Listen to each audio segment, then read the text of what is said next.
Hi అండి, welcome to Preethi channel. ఎలా ఉన్నారు? ఈరోజు నేను మన ఛానల్లో చూపించబోయే రెసిపీ చాక్లెట్ బార్బన్ బిస్కెట్తో చేసిన కేక్ అండి. చాలా అంటే చాలా టేస్టీగా సింపుల్ మెథడ్లో ఓవెన్ లేకుండా ఎగ్లెస్ కేక్ ఎలా చేసుకోవాలో చూపిస్తాను.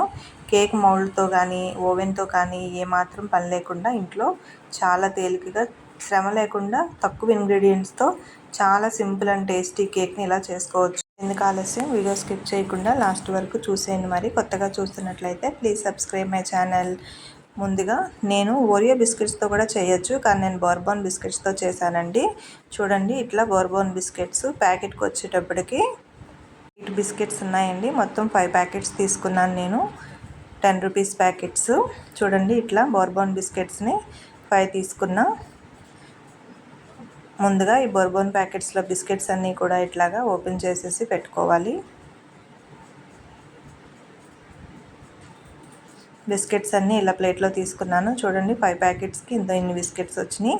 ఇప్పుడు ఈ బిస్కెట్ ప్యాకెట్స్ అన్నీ కూడా మిక్సీ జార్లోకి హాఫ్ చేసుకొని కట్ చేసుకొని వేసుకోవాలి. ఈ బిస్కెట్స్లో ఉన్న క్రీమ్తో సహా వేసేసానండి, క్రీమ్ బిస్కెట్తో సహా. చూడండి, ఇట్లాగా ముక్కలు చేసి వేసుకుంటే త్వరగా మనకి మిక్సీ అనేది త్వరగా వస్తుంది. పౌడరు అయితే స్మూత్గా కాకుండా కొంచెం బరకగా చేసుకోవాలి. చూడండి, ఇట్లా మిక్సీ పట్టేశాను. చూసారు కదా, చాకో పౌడర్ లాగా చాలా టేస్టీగా ఉంటుంది. ఇప్పుడు మిక్సీ పట్టుకున్న ఈ బిస్కెట్ పౌడర్ని ఒక బౌల్లోకి తీసుకోవాలి. దీంట్లో ఎక్కడన్నా బిస్కెట్స్ లాగా ఉన్నాయేమో ఒకసారి చెక్ చేసుకొని స్మూత్గా ఉన్న పౌడర్ని గిన్నెలో వేసుకున్నాం కదా. ఇప్పుడు ఇందులో ఒక గ్లాస్ అంతా పాలు యాడ్ చేసుకోవాలండి. పాలు కన్సిస్టెన్సీ అనేది మనం తీసుకున్న ఈ బిస్కెట్ పౌడరు నానే వరకు యాడ్ చేసుకోవాలి. చూసారు కదా, కొంచెం కొంచెం యాడ్ చేసుకుంటూ బిస్కెట్ పౌడర్ అంతా కూడా కొంచెం మునిగి పాలలో పాలు అబ్జర్వ్ చేసుకునే వరకు బాగా కలుపుకోవాలి స్పూన్తో. పాలు అనేవి ఒకసారి వేయకుండా కొంచెం కొంచెం వేసుకుంటూ ఉంటే నాని అదంతా కూడా ఫ్లేవర్ బాగా పడుతుంది. చూడండి, ఇట్లాగా. ఇప్పుడు పాలన్నీ కూడా యాడ్ చేసేసాను నేను. ఇప్పుడు ఒకసారి మొత్తం కలిపేసుకొని ఒక 2 నిమిషాలు పక్కన పెట్టుకుందాము. ఇందులో 2 నిమిషాలు అయిన తర్వాత నానింది. ఇందులో ఒక స్పూను వెనిలా ఎసెన్స్ కానీ యాలక్కాయ పొడి కానీ ఒక స్పూన్ అనేది యాడ్ చేసుకోవాలి. నేనైతే వెనిలా ఎసెన్స్ యాడ్ చేశానండి. చాక్లెట్ కేక్ కదా, బాగుంటుంది స్మెల్, అది టేస్ట్ కూడా. ఇది లేని వాళ్ళైతే యాలక్కాయ పౌడర్ని ఒక స్పూన్ యాడ్ చేసుకోండి. చూసారు కదా, ఇదంతా కూడా బాగా అబ్జర్వ్ అయ్యే వరకు బాగా కలుపుకోవాలి. ఒక్కొక్క ఇంగ్రీడియంట్ యాడ్ చేసుకుంటూ కలుపుకొని 1 నిమిషం పక్కన పెట్టుకోవాలండి. ఇప్పుడు ఒక స్టీల్ గిన్నె, అడుగు సమానంగా ఉన్న గిన్నె తీసుకొని నెయ్యి అప్లై చేసుకోవాలి ఇలాగా. దీనిలో బటర్ పేపరు కానీ పౌడర్ కానీ ఏం వేయాల్సిన పని లేదండి. ఇప్పుడు ఇందులో 1 నిమిషం అయిపోయింది కదా. ఇప్పుడు ఇందులో 1 స్పూను బేకింగ్ పౌడర్ యాడ్ చేసుకోవాలి. బేకింగ్ పౌడర్ లేకపోతే ఈనో అన్న యాడ్ చేసుకోవచ్చు. బేకింగ్ పౌడర్ మాత్రం కంపల్సరీ యాడ్ చేసుకుంటేనే మనకి కేక్ అనేది గుల్లగా వస్తుంది. స్మూత్గా ఒకసారి బాగా కలిపేసుకున్నాను. చూడండి, ఒక్కొక్క ఇంగ్రీడియంట్స్ బాగా అబ్జర్వ్ చేసుకునే వరకు నేను 1 బై 1 కలిపానండి. ఇప్పుడు కలిపిన తర్వాత కేక్ మౌల్డ్ కానీ ఇలా మనం తీసుకున్న బౌల్లో కానీ పిండి మిశ్రమాన్ని యాడ్ చేసేసుకోవాలి. ఈ కేక్ కన్సిస్టెన్సీ ఇట్లా ఉంటే సరిపోతుంది. మరీ జారుగా మరీ గట్టిగా ఉండకూడదు. ఇలా స్మూత్గా పడుతూ ఉండాలి. మనం జస్ట్ టాస్ చేస్తే ఇలా వచ్చేసింది కదా. ఇందులో నేను కొన్ని వాటర్ మెలోన్ సీడ్స్ని యాడ్ చేసుకున్నానండి. మీరు డ్రై ఫ్రూట్స్ని అయినా యాడ్ చేసుకోవచ్చు. ఇవి పైన వేసుకునే కాకుండా కొంచెం లోపల వరకు ఇంగ్రీడియంట్ కలిస్తే బాగుంటుందని జస్ట్ పైన టాస్ చేస్తున్నాను. చూడండి, ఇట్లాగా జస్ట్ అవి లోపలికి దిగితే సరిపోతుంది. ఇప్పుడు పైన కూడా జస్ట్ డెకరేట్ చేసుకొని టాస్ చేసుకోవాలి. చూసారు కదా, ఇలా వేసుకోవడం వల్ల చూడంగానే మనకి టేస్టీగా తినాలి అని నోరు ఊరితేలాగా అందంగా కనిపిస్తుంది కూడా. ఇప్పుడు టాస్ చేసి పక్కన పెట్టుకొని స్టవ్ మీద మందపాటి కడాయి ఆన్ చేసుకోవాలండి. కడాయి మందంగా ఉండాలి, ఏమీ వేయాల్సిన పని లేదు. ఇలా కడాయి పెట్టుకున్నాక మందపాటి గిన్నె కానీ దానిలో స్టాండ్ కానీ ఒక గిన్నె కానీ వేసి మూత పెట్టేసి గాలి అనేది బయటకు పోకుండా ఒక 5 నిమిషాలు చిన్న మంట మీద వేడెక్కనివ్వాలి. కడాయి వేడెక్కిన తర్వాత ఆ స్టాండ్ మీద ముందుగా మనము రెడీ చేసి పెట్టుకున్నాం కదా కేక్ మిశ్రమాన్ని యాడ్ చేసుకొని మూత పెట్టేసి ఎగ్జాక్ట్గా ఒక 30 మినిట్స్ అయితే కేక్ రెడీ అవ్వడానికి టైం పడుతుంది. నేను ఒక 10 మినిట్స్ తర్వాత మీకు చూపిస్తాను. చూడండి, ఆ మూత మీద నేను కొంచెం వేడి నీళ్ళు కూడా పెట్టాను. బరువుకి కొంచెం స్పీడ్గా అవుతుంది. చూసారా, 10 మినిట్స్కి సైడ్స్ అంతా కూడా బేక్ అయింది. మధ్యలో అయితే కొంచెం అవ్వాల్సి ఉన్నది. చూసారు, ఇలా టూత్ పిక్ తీసుకొని మనం ఇలా డిప్ చేస్తే కేక్ అనేది అంటుకోకుండా రావాలి. చూసారుగా అంటుకుంటుంది. ఎగ్జాక్ట్గా ½ అన్ అవర్ అయితే టైం పడుతుంది. 10 మినిట్స్కే ఇట్లా అవ్వదు. సో ఇంక మళ్ళీ మూత పెట్టేసి మనం కేక్ అనేది రెడీ చేసేసుకుందాం. ఇంకో 15 మినిట్స్ తర్వాత చూపిస్తున్నాను చూడండి. టోటల్గా 25 మినిట్స్ అయింది.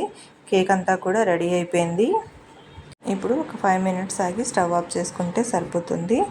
చూడండి, ఇట్లా కేక్ అంతా కూడా చల్లారిన తర్వాత తీసుకొని ఒక ప్లేట్లో మౌల్డ్ చేసుకోవాలి. చూసారు కదా, స్పాంజీగా బోర్బాన్ బిస్కెట్స్తో నేను చేసిన కేక్ అయితే రెడీ అయిపోయింది.